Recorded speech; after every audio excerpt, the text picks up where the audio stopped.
En 1952, le roi de Thaïlande, Rama IX, a fait une exception remarquable en recevant dans son palais luxueux une personne non moins remarquable. Majouzi était autrefois une figure ordinaire parmi des milliers de marchands de caravanes de chevaux dans la province du Yunnan. Il est devenu ensuite un homme très renommé dans le monde. Il court des bruits sur ses capacités extraordinaires. En tant que grand maître de kung-fu, il pourrait voler sur les gouttières et marcher lestement sur les murs. Il pouvait vaincre tout seul, dans la pleine nature, des animaux sauvages comme des tigres ou des loups.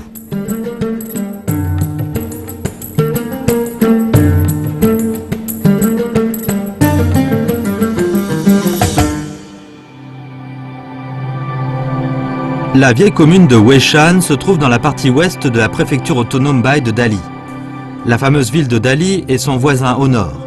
Dans le passé, pendant plusieurs centaines d'années, cette commune était un point de transport très important dans la région ouest de la province du Yunnan. D'ici à l'est, on arrive à la ville de Kunming en passant par la commune de Yunanyi.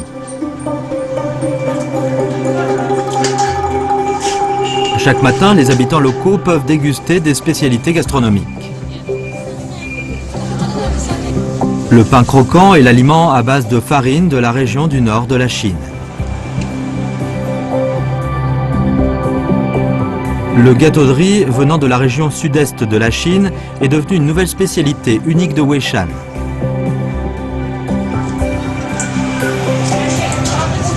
Il y existe une autre spécialité unique du pays.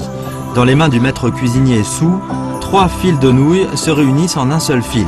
Le maître Su commence à allonger ensuite ce fil en le faisant voler dans les airs. Il est dit que ce fil de nouilles pourrait être étiré jusqu'à une longueur de 2000 mètres sans être rompu.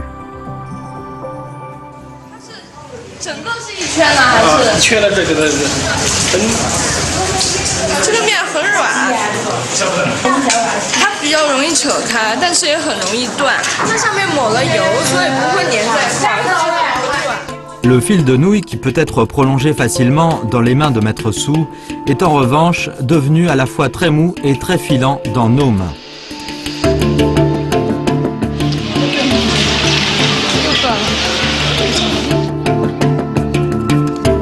Il est dit que la nouille un fil est la plus longue nouille de Chine. Un morceau de nouille comme celui-ci pourrait arriver à une longueur de plus de 3 ou 4 000 mètres. Ce morceau peut produire presque 300 bols de nouilles. En cela, c'est une spécialité gastronomique à la fois facile à cuisiner et économique à consommer. Dans le passé, seules les auberges qui avaient la capacité de produire dans un court instant des centaines de bols de nouilles pouvaient accueillir les clients qui se rassemblaient.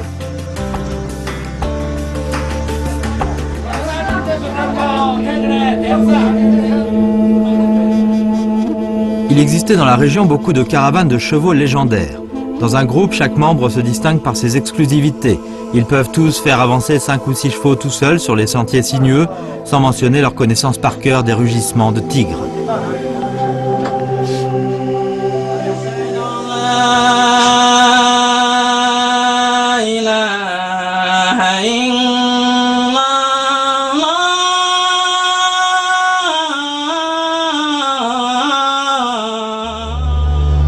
Il est midi.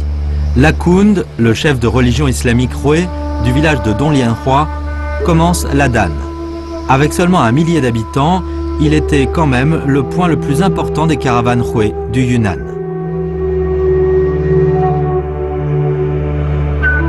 Magotro désigne le chef des caravanes de chevaux. Autrefois, les caravanes de Majouzi parcouraient tous les pays d'Asie du Sud-Est et faisaient fortune.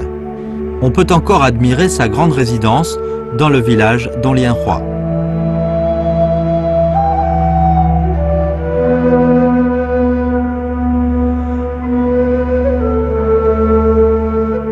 Il est dit que seulement la résidence du grand Magotro possède ce genre de tour d'angle. Sur les murs de la tour d'angle, il y a des fentes qui ne permettent que de laisser entrer un doigt.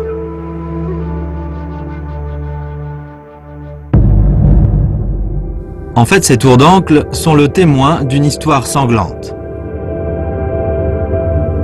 À cette époque, la grande fortune de Majouzi était la cible idéale des bandits. Ces tours étaient donc construites pour se défendre contre les ennemis. Et ces fortifications ont un design particulier. Les petites fenêtres transparentes servent à la négociation avec les ennemis. Les fentes laissées sur le mur sont appelées les fentes à l'ombre. Quand la négociation échoue, la mitrailleuse qui se cache derrière les fentes peut tirer immédiatement.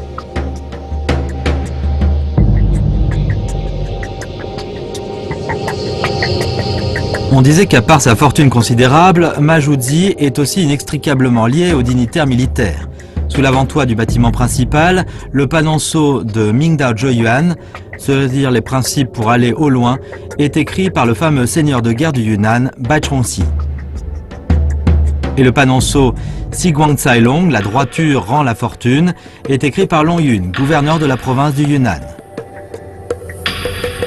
Comment Ma Zhuzi, autrefois jeune homme simple et un marchand de caravanes pauvre, a-t-il pu devenir le grand Ma Guotro?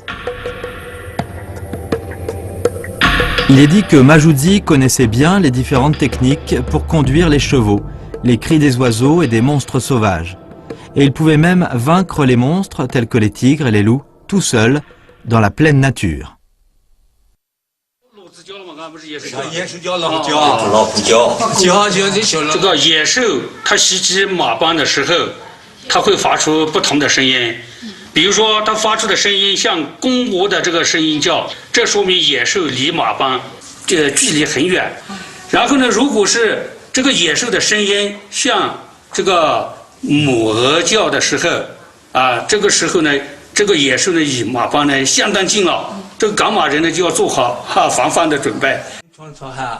Pourtant, quelquefois, les bêtes s'approchent des caravanes sans bruit.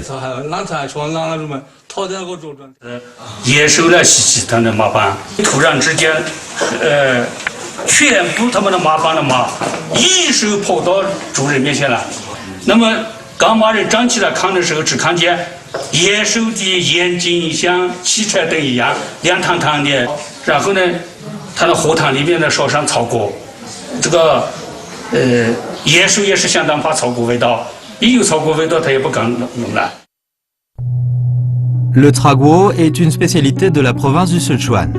Bien que cette épice ne soit pas toxique, quand on la brûle, son odeur pimentée peut chasser les monstres. L'utilisation du traguo est ainsi devenue l'acrobatie des caravanes de chevaux pour chasser les bêtes dans la région du sud-ouest. Les caravanes devaient ainsi passer par des difficultés dans la pleine campagne pendant plusieurs mois et risquaient de rencontrer des dangers inimaginables. Les chevaux du Yunnan sont plus petits, mais ils sont plus prompts, agiles et aussi pratiques pour les routes caouteuses des montagnes de Hangduan. Ils sont ainsi le premier choix pour les caravanes de chevaux.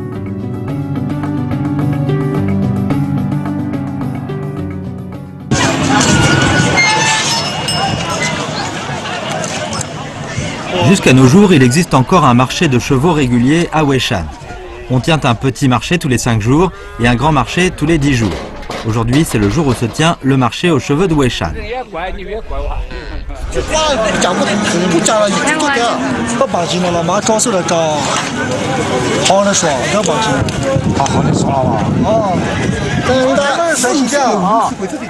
L'achat des chevaux est un commerce très compliqué. Il y a une distinction de l'échelle des chevaux stricts. Pour les classifier, il faut une observation soigneuse par des spécialistes.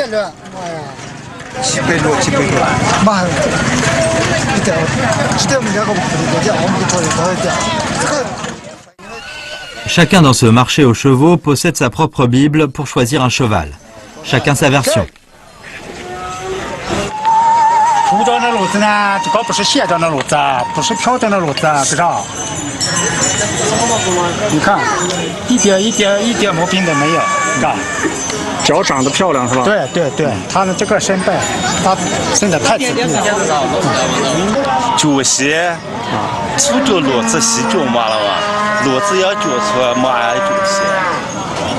您说脚细了不容易摔跤？脚细不会摔跤，脚粗了反而会摔跤。什么都背了嘛，都不灵巧。 Même les enfants savent comment distinguer les bons chevaux des mauvais. 你给我说说看，你给我说说看。这种血战这种飞跑，他是说这个几乎比较平是吗？他平，他有血战，毛色统一，起很好。 On dit que les chevaux à crin tournant sont les meilleurs. 这个是叫马龙犬，犬有这里性格是胆性好一点。如果是没有这个犬，是脾气不好。 On peut analyser le caractère d'un cheval par son crin tournant. Il est aussi une marque unique sur les chevaux. Comme les empreintes de l'homme, les chevaux ont différents crins tournants.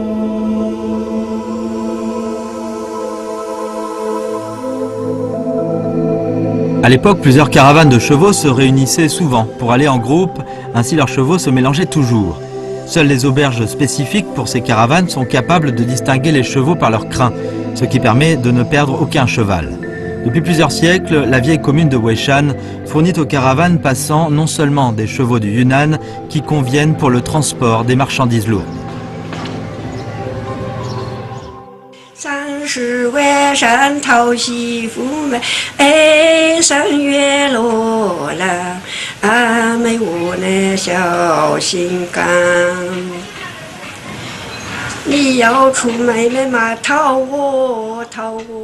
Voici l'auberge de la famille Li. La patronne, Mi De-jun, à l'âge de 88 ans, a commencé à maintenir cette affaire familiale quand elle avait à peine 20 ans. La patronne Mi peut parler plusieurs langues, telles que la langue miao, le yi et même l'anglais.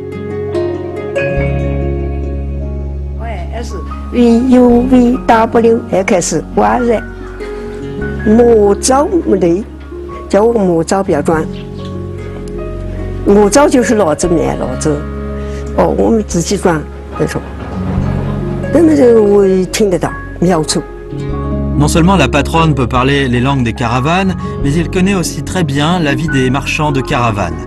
Elle nous raconte que beaucoup sont des maîtres du kung-fu.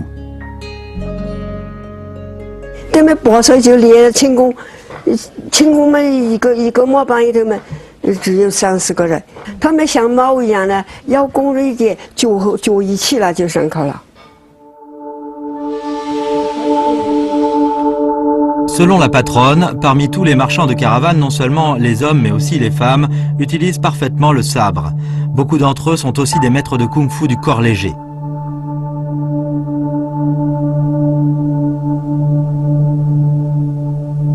D'après les rumeurs, le grand chef des caravanes, Majuzzi, était un maître du kung-fu qui pouvait sauter très haut. Une fois attaqué par des bandits, Ma a sauté jusqu'au haut dôme d'une mosquée afin de se dégager finalement des bandits. Zhang Xuexian nous raconte une histoire aventureuse et dangereuse.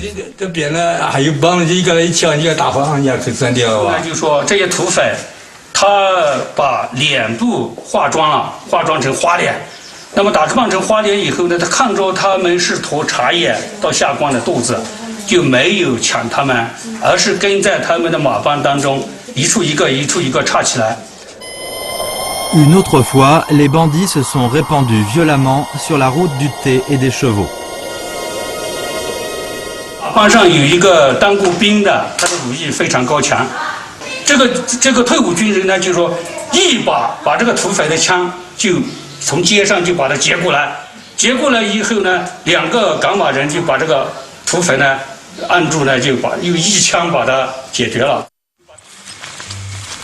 Ces histoires aventureuses se passent devant la passe Longqing, un endroit qui n'est pas très loin de la commune de Weishan.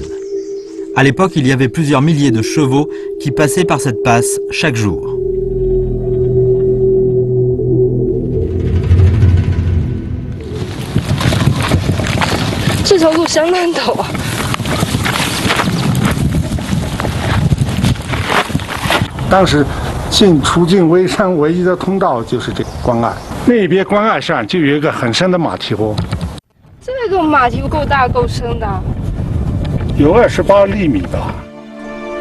La création d'une trace de sabot de cheval avec une profondeur de 28 cm est le résultat de plusieurs dizaines de milliers de passages sur le même endroit par des chevaux, ce qui est l'équivalent d'un passage d'au moins une centaine de caravanes de chevaux dans cette forêt reculée chaque jour.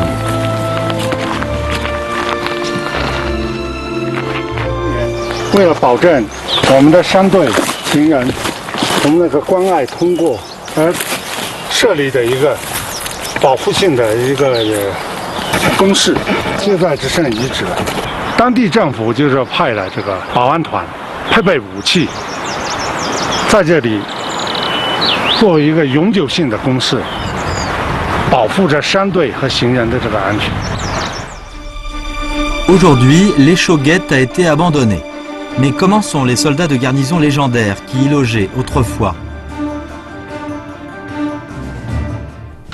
La réponse est à trouver dans la commune. Propincha, vieux tailleur de la commune, son grand-père était le chef de division de la garnison à Weishan.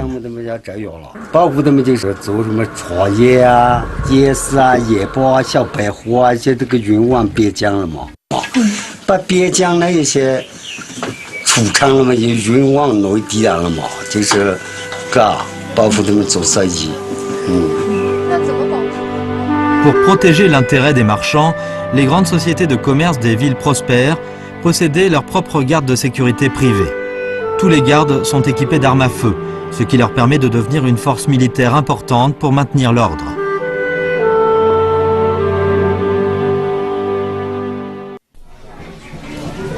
À part ces gardes, il y avait avant beaucoup de boutiques qui fournissaient des outils et des armes aux marchands.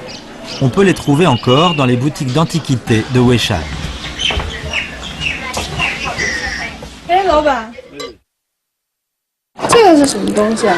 这个就是马帮对应的这个仿新的刀啊，还有这个筷子都是象牙做的。它这个象牙呢，它防毒的。如果有毒的东西，那个菜呀饭啊，你把这个筷子放进去，这个地方去黑啊，这个筷还会开裂的。Il y a aussi des outils pour soigner les chevaux malades. 哦，它这个是喂马，一个是马，它不想吃东西了，想防感冒，就用这个东西的蛋给它吃，喂给它吃，伸到它嘴里面喂给它吃的。Les caravanes sont rares aujourd'hui et la plupart des outils pour caravanes sont des antiquités.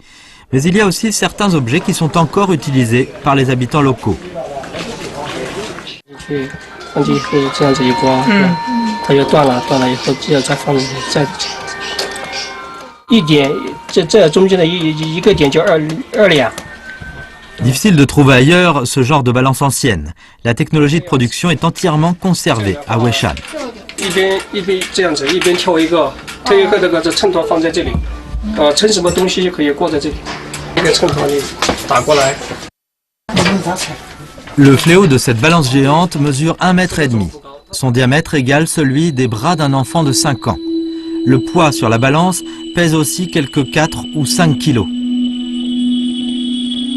10公斤，这是200，这个也是200，这个150，这个是100。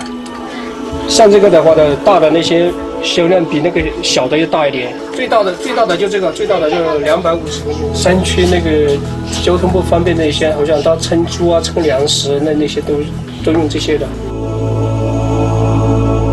Il nous semble que ces objets nous racontent l'histoire du commerce prospère des caravaniers à cette époque. On dirait que dans la foire la plus animée, il y avait 4000 commerçants aux échanges. Ces balances de tailles différentes conformes aux besoins de marchandises de poids divers. La balance la plus grande pourrait même être utilisée pour peser un cochon entier.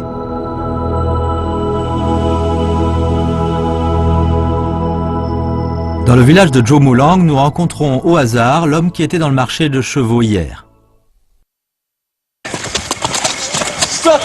那这是去哪去？ 我们该脱石头。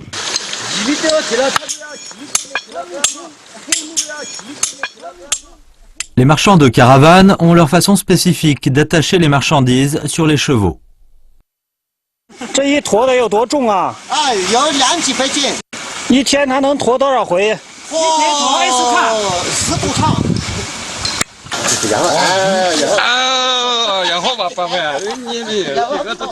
Si les marchandises ne sont pas proprement attachées, le cheval va souffrir. Du coup, le cheval attrapera une maladie de peau sur son dos et des abcès se développeront.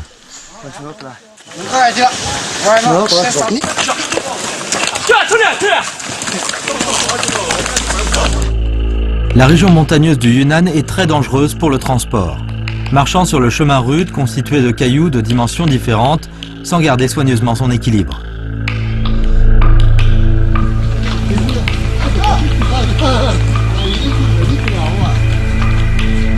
Avec ses capacités légendaires pour vaincre toutes ces difficultés sur la route des caravanes de chevaux qu'il a développées à Weishan, Majouzi était beaucoup apprécié par les notables politiques et militaires tels que Long Yun et Bai Chongxi.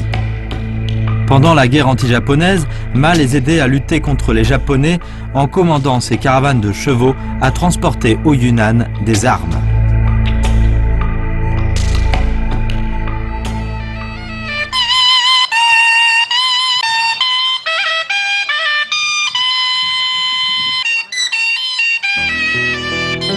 Chaque jour à la tombée de la nuit, le maître Zhang aime à jouer du suona, un instrument de musique chinois.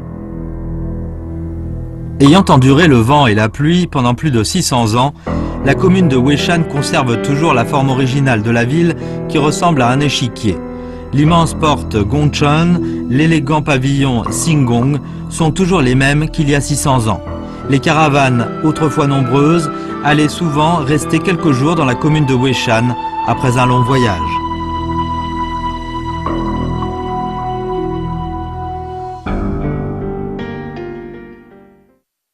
水的流在下边，哎，这样加茶叶，哎，一锁，放茶叶了。 La fabrication du thé baido était une technique des marchands de caravanes pour s'amuser. Pour faire du thé baido, il faut tout d'abord réchauffer sur le feu le pot en argile fabriqué avec de la terre locale de Weishan. 好，哎，要这样的。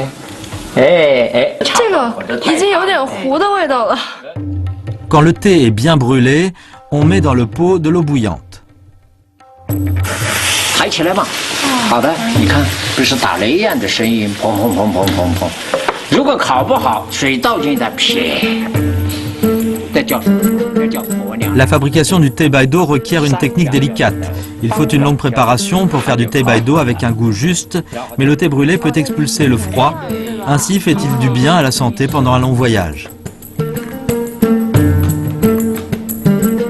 Dans la nuit, les marchands de caravanes bavardent pour apaiser leur nostalgie.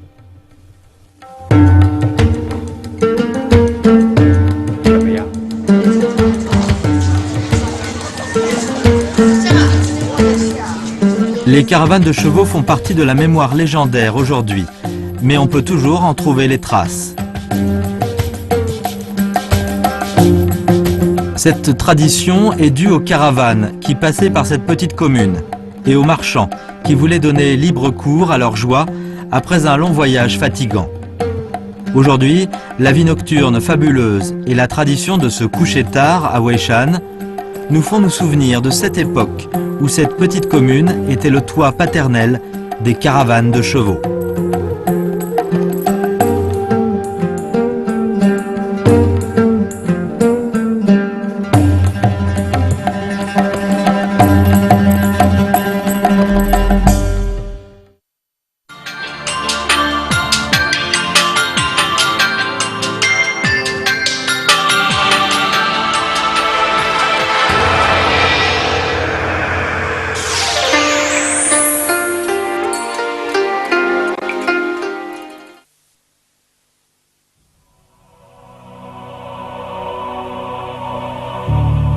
Le maître Li Bosheng examine minutieusement une pièce de jade.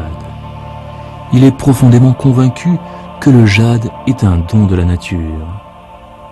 La rencontre avec le jade est pour l'homme une chance inouïe qu'il doit savoir apprécier. Étant donné la rareté de la matière et ses qualités intrinsèques, un jade sculpté se révèle davantage noble. À l'époque de la culture Hongshan, à l'âge néolithique, des pendants de jade en forme de crochet ont fait leur apparition. Par la suite, les techniques sculpturales du jade se sont perfectionnées progressivement, et les jades sculptés ont été très appréciés par les familles impériales et l'aristocratie au cours des dynasties successives. Une grande variété de jade peut être utilisée en sculpture, par exemple le jade blanc, l'émeraude, le corail ou l'agate. La présentation est souvent très diverse, chauffe-mains et vases dans la catégorie d'objets à usage courant, ou figurines, fleurs ou oiseaux dans la catégorie des jouets, tandis que le sceau de l'empereur était l'emblème de son pouvoir suprême au cours des dynasties successives. Avant de le tailler, l'artisan scrute un jade brut pendant longtemps, jusqu'à ce qu'il maîtrise totalement ses particularités morphologiques et intrinsèques. Autrement dit, l'artisan a déjà à l'esprit le plan détaillé de travail à effectuer en vue d'obtenir son résultat final. Dans le jargon du métier, ce processus de réflexion et de conception s'appelle la lecture du jade. Le maître Li Bosheng a mis une fois 4 mois et demi pour lire un jade avant de commencer à le sculpter.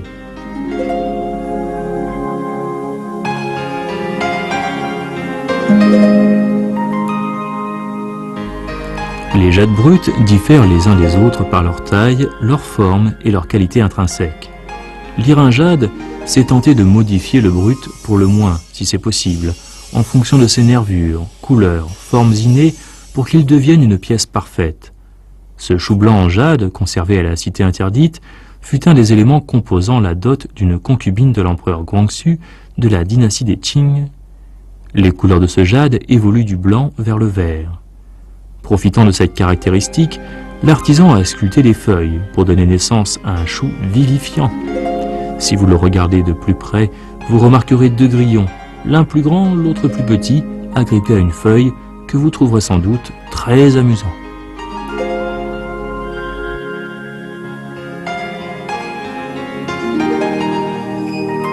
Le travail mental d'un artisan ne se limite pas à la lecture du jade.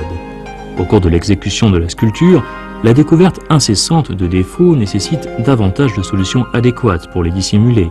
Cela s'appelle dans le jargon du métier enlèvement de viscères pour dissimuler les défauts. Le jade est précieux, il ne faut pas le gaspiller. Même si on abîme un jade au cours de la sculpture, on s'efforce de le revaloriser par une nouvelle conception basée sur son nouvel état. Cette effigie de Bodhisattva a son visage légèrement tourné vers le côté et le sourire aux lèvres. Tu aurais pu imaginer qu'elle fut l'œuvre d'une nouvelle conception à la suite d'une erreur faite au cours de la sculpture. C'était la main droite qui a pu lui donner cette beauté toute différente des autres effigies de Bodhisattva stéréotypées.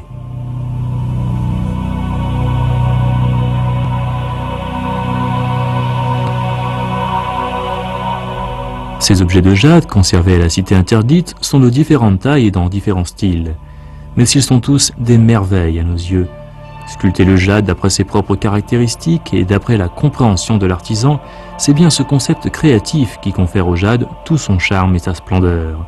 C'est le cas de le dire, beauté du jade sculpté née de la conception ingénieuse.